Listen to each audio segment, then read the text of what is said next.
یہاں پہ یہ بات قابل ذکر ہے کہ پچھلے 2 سالوں میں ترسیلات زر کے حجم نے 10 ارب ڈالر کا اضافہ ہوا ہے، جس کے لیے ہم اپنے بیرون ملک مقیم پاکستانی بہن بھائیوں کے تہہ دل سے شکر گزار ہیں۔ اس سے کرنٹ اکاؤنٹ میں بہتری آئی۔ ہماری حکومت بیرون ملک پاکستانیوں کو مزید سہولیات دے گی تاکہ وہ ملک کی ترقی میں اپنا فعال کردار ادا کرتے رہیں۔ وزیر اعظم پاکستان کے احکامات کی روشنی میں بیرون ملک مقیم پاکستانیوں کے لیے متعدد اقدامات کیے جا رہے ہیں۔ میں ان میں سے کچھ کا ذکر کرنا چاہتا ہوں، جیسے کہ خصوصی عدالتوں کا قیام عمل میں لایا جا رہا ہے، مقدمات کی رجسٹریشن اور شواہد اکٹھے کرنے کے لیے آن لائن سسٹم متعارف کروایا جائے گا اور جھوٹے مقدمات سے بچاؤ کے لیے متعلقہ سول پروسیجر لاز میں تبدیلی کی جائے گی۔ بیرون ملک مقیم پاکستانیوں کے بچوں کے لیے وفاقی حکومت سے چارٹرڈ یونیورسٹیاں اور میڈیکل کالج میں کوٹا متعین کیا جا رہا ہے اور سکل ٹریننگ کے لیے وظائف کی فراہمی کی جائے گی۔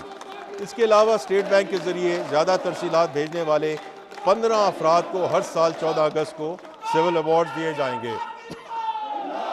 ایگریکلچر، جناب اسپیکر، زراعت ملکی معیشت میں ریڑھ کی ہڈی کی حیثیت رکھتی ہے۔ زراعت کا ملکی معیشت میں حصہ تقریباً 34% ہے، جس سے ملکی معیشت کے لیے زراعت کی اہمیت کا اندازہ ہوتا ہے۔ زراعت ایک صوبائی سبجیکٹ ہے، مگر اس شعبے کی اہمیت کے پیش نظر وزیر اعظم نے ایک نیشنل کمیٹی تشکیل دی ہے جو زراعت کے فروغ کے لیے صوبوں کے ساتھ بامقصد مشاورت کرے گی۔ مزید برآں زرعی شعبے کو قرض کی فراہمی میں نمایاں اضافہ ہوا ہے اور یہ رقم پچھلے مالی سال کے پہلے 10 مہینوں میں 1785 ارب روپے سے بڑھ کر اس مالی سال کے پہلے 10 مہینوں میں 2066 ارب روپے تک پہنچ چکی ہے۔ زراعت کے شعبے خصوصی چھوٹے کسان کو قرض کی فراہمی کے لیے کئی نئے اقدامات اٹھائے گئے ہیں۔ ایک نیا کلین فنانسنگ فیسلٹی پروگرام شروع کیا جا رہا ہے، جس کے تحت بینک چھوٹے کسانوں کو بغیر کسی ضمانت کے 1 لاکھ روپے تک کے قرضے فراہم کریں گے۔ یہ رقم ڈیجیٹل سسٹم کے ذریعے کسانوں کے ای والیٹس میں ٹرانسفر کی جائے گی۔ چھوٹے کسانوں کو دیے جانے والے قرضوں پر حکومت بینکوں کو پورٹ فولیو پر 10% فرسٹ لاس کوریج دے گی۔ یہ سہولت ایسے علاقوں میں فراہم کی جائے گی جہاں فنانسنگ کی سہولت میسر نہیں ہے۔ اس اسکیم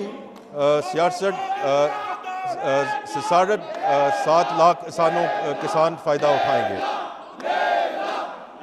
حکومت پاکستان نے بیج کے شعبے کی بہتری کے لیے اہم اقدامات کیے ہیں، جن میں national seed development and regulatory authority کا قیام شامل ہے تاکہ معیاری موسمیاتی تبدیلیوں کے مطابق بیجوں کی فراہمی یقینی بنائی جا سکے گی۔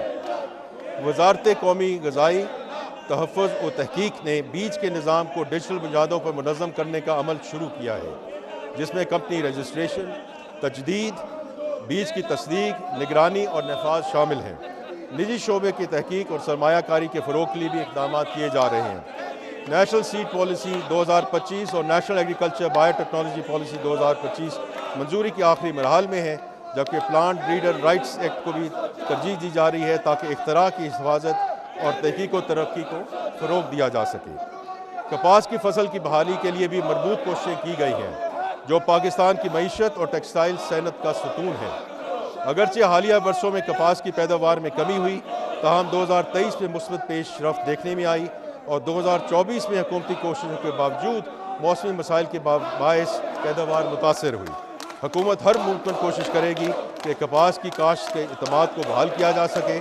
ایگریکلچر کے حوالے سے ترقیاتی بجٹ میں شامل منصوبوں کی تفصیل میں آگے چل کر بیان کروں گا۔ Special investment facilitation council SIFC نے پاکستان میں سرمایہ کاری کے فروغ اور کاروباری ماحول کو بہتر بنانے کے لیے ایک مرکزی پلیٹ فارم کے طور پر نمایاں مقام حاصل کیا ہے۔ اس کونسل کے تحت توانائی، معدنیات، زرعی کاروبار، IT، فن ٹیک، انفراسٹرکچر، افرادی قوت کی ترقی اور سیاحت سمیت مختلف شعبوں میں 100 سے زائد اسٹریٹجک گرین فیلڈ اور براؤن فیلڈ منصوبوں کو تیز رفتاری سے آگے بڑھایا گیا، جس کے نتیجے میں مالی سال 2024-25 میں براہ راست گیا ہوا۔ نجکاری اور پبلک پرائیویٹ پارٹنرشپ اور نجی شعبے کے فروغ میں بھی SIFC نے اہم کردار کیا۔ بین الصوبائی اور بین الوزارتی روابط میں بہتری اور غیر ضروری ضابطہ جاتی رکاوٹوں کے خاتمے کے باعث SIFC نے سرمایہ کاروں کا اعتماد بحال کیا، نقل و حمل اور لاجسٹک کا نظام بہتر بنایا اور مالی سال 2025-26 کے لیے برآمدات پر مبنی صنعتی ترقی کے ایجنڈے کی مضبوط بنیاد رکھی۔ جناب اسپیکر، یہ بجٹ ایک کمپیٹیٹیو اکانومی کے لیے ترتیب دی گئی حکمت عملی کا آغاز ہے جو برآمدات کو بڑھائے گی، زر مبادلہ کے ذخائر میں اضافہ کرے گی تاکہ ادائیگوں میں عدم توازن سے بچا جا سکے اور ساتھ ہی ساتھ اکنامک پروڈکٹیوٹی کو فروغ دیا جا سکے۔ مختصراً ہمارے بجٹ کی حکمت عملی یہ ہے کہ ہم بنیادی تبدیلیاں لا کر معیشت کے ڈی این اے کو تبدیل کریں۔ جناب اسپیکر، اب میں مالی سال 2025-26 کے بجٹ کے اہم خدوخال پیش کرتا ہوں۔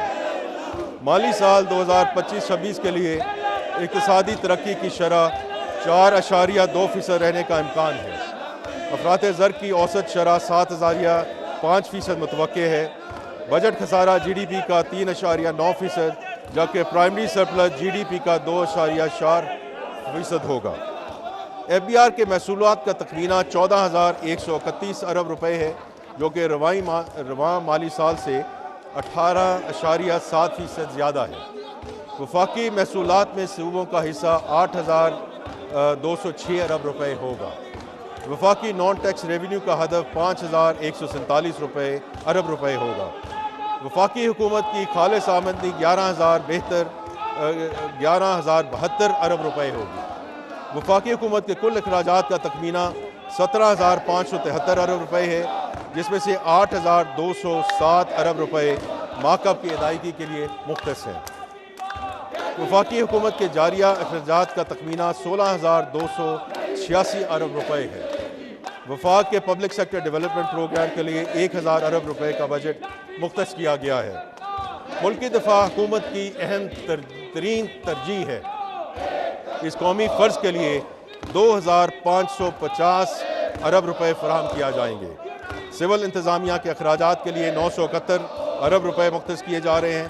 پینشن کے اخراجات کے لیے 1,055 ارب روپے مختص کیے گئے ہیں۔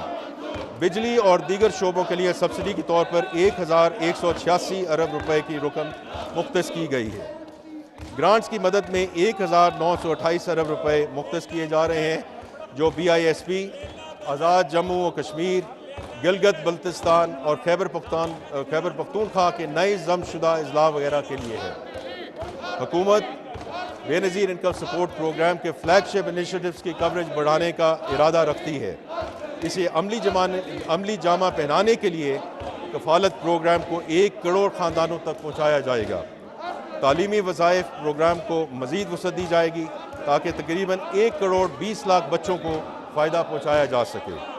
اگلے مالی سال میں بی آئی ایس پی کے لیے 716 ارب روپے مختص کرنے کی تجویز ہے، جو کہ پچھلے سال